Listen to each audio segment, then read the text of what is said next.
Hello guys, आप देख रहे हैं मेरा यूट्यूब चैनल। आपको मैं बताने वाला हूं क्लास बोर्ड की 12वीं बोर्ड के पेपर। जैसा कि पहले में लिखा है, जो सो कोई लाख झोंपड़ी को आग दे, जो कोई 100 लाख बार झोंपड़ी को आग दे, तो यह कथन किसका है? मतलब यह कथन है मिठुआ का। ये समझ गए आप? मिठुआ का।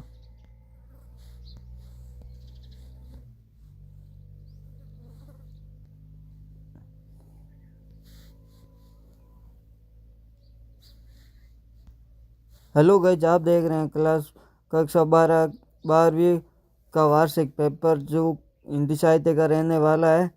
चलिए आगे चलते हैं और प्रश्नों को देखते हैं। जो पहला प्रश्न लिखा है, जो कोई 100 लाख बार झोंपड़ी को आग दे, तो ये कथन किसका है? ये कथन है मिठुआ का। ये मिठुआ का कथन है। दूसरा प्रश्न है, बिस्कोहर की माटी पाड़ में किस गांव का वर्णन चित्र किया गया है? तो ये हो जाएगा नंगा तलई गांव का। समझ गए आप? नंगा तलई गांव का। इसका उत्तर ये हो जाएगा नंगा तलई गांव का। और तीसरा प्रश्न है, डग डग रोटी पग पग नीर किस धरती को कहा गया है? तो ये आपका इसका उत्तर हो जाएगा मालवा। मतलब ये इसको कहा गया है, ए नंबर को मालवा। और चौथा आप देख सकते हैं, देवसेना को जीवन के अंतिम समय में क्या मिली? तो अंतिम समय में मिली उनको क्या मिली? वेदना। कहाँ पे वेदना? ये बे वेदना। ये दीप अकेला कविता में दीप किसका प्रतीक है? ये किसका दीप प्रतीक है? व्यक्ति का। समझ रहे हो ना आप? व्यक्ति का है? आवाज सुनने आ रही है क्या मेरी? एक मिनट, ये क्या हो रहा है? हाँ, अभी देखते हैं। प्रेम धन की छाया समृद्धि पाठ के लेखक कौन है? इसका हो जाएगा रामचंद्र शुक्ल। ये रामचंद्र शुक्ल। ओके। संविद्या कहानी में संविद्या का अर्थ क्या है? इसका अर्थ क्या हो जाएगा? जमींदार का काम करने वाला, जमींदारी का काम करने वाला जो खेती का काम करते हैं उसको कहा गया संविद्या।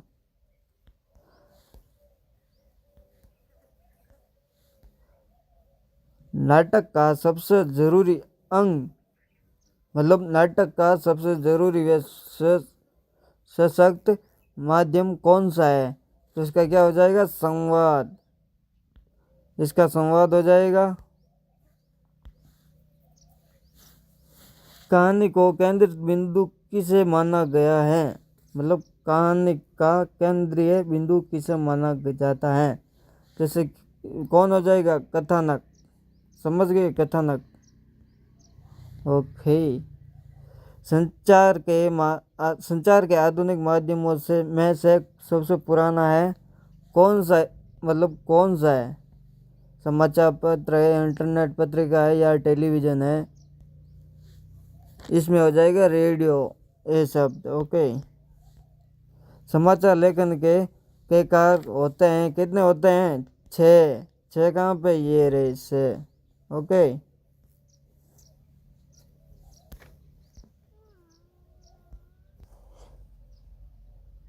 प्रश्न नंबर 3, पहले का उत्तर देखेंगे।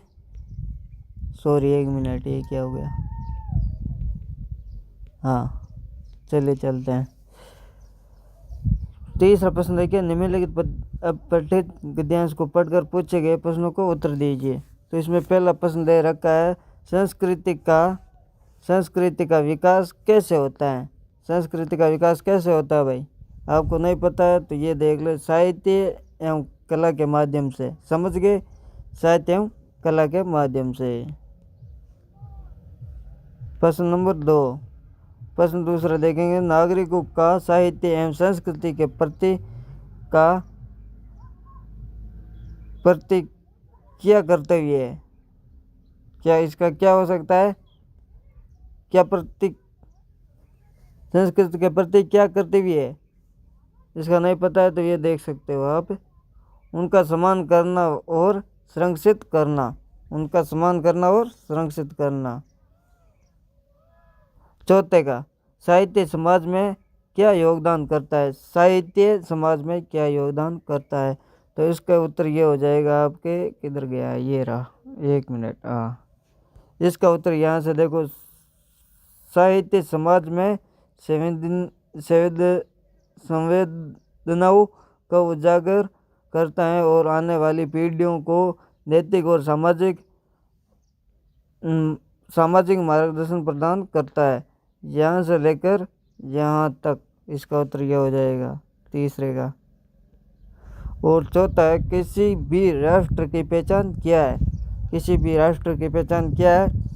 तो किसी भी राष्ट्र की पहचान ये है, ये साहित्य और संस्कृति किसी भी राष्ट्र की पहचान है। यहाँ तक, यहाँ से यहाँ तक। ओके, चलिए अगले प्रश्न में पेपर में चलते हैं। 5वां प्रश्न देखते हैं, कविता के प्रमुख तत्व कौन कौन से हैं? मतलब 6 प्रमुख तत्व है, वो कौन कौन से? पहला है भाव, दूसरा है कल्पना, तीसरा है बुद्धि, चौथा है शैली, पांचवा है लय या छंद, छठा है रस। समझ गए? नहीं समझे तो कुछ नहीं, फिर देख लेंगे। प्रश्न नंबर 6 देखे, कहानी मनोरंजन के साथ किसका माध्यम है? नैतिक शिक्षा का। मतलब ये रहा नैतिक शिक्षा का। समझ गए? पत्रकार कितने प्रकार के होते हैं? पत्रकार 5 प्रकार के होते हैं। 5 प्रकार के। ओके, पत्रकार 5 प्रकार के होते हैं। समाचार लेखन की शैली बताइए। मतलब समाचार लेखन की शैली क्या है? उल्टा पिरामिड शैली, जो ये रहा लिखा हुआ, उल्टा पिरामिड शैली। देख लिया ना? हाँ, स्क्रीनशॉट ले लेना वरना पीछे रह जाओगे। ओके, प्रश्न नंबर 9 देखें, काव्य में सर्वमान्य गुण कितने होते हैं? मतलब गुण कितने होते हैं, नाम बताइए। गुण कितने प्रकार के होते हैं? 3 प्रकार के। 3 प्रकार के कौन कौन से होते हैं ये देख लो आप। नंबर 1 माधुर्य, दूसरा माधुर्य गुण, ओज गुण, प्रसाद गुण। समझ गए? ये लिखे हैं यहाँ पे तीनों ही, स्क्रीनशॉट ले लो जल्दी से। ओके, समझ गए? प्रश्न आप 10वां देखें। 10वां प्रश्न ये बता रहा है, वैनिक छंद किसे कहते हैं? मतलब वैनिक छंद किसे कहते हैं? इसका सीधा जवाब हो जाएगा, जिसकी रचना वर्णों की गणना के आधार पर होती हैं उसको वैनिक छंद कहा जाता है। समझ गए? Okay, thank you.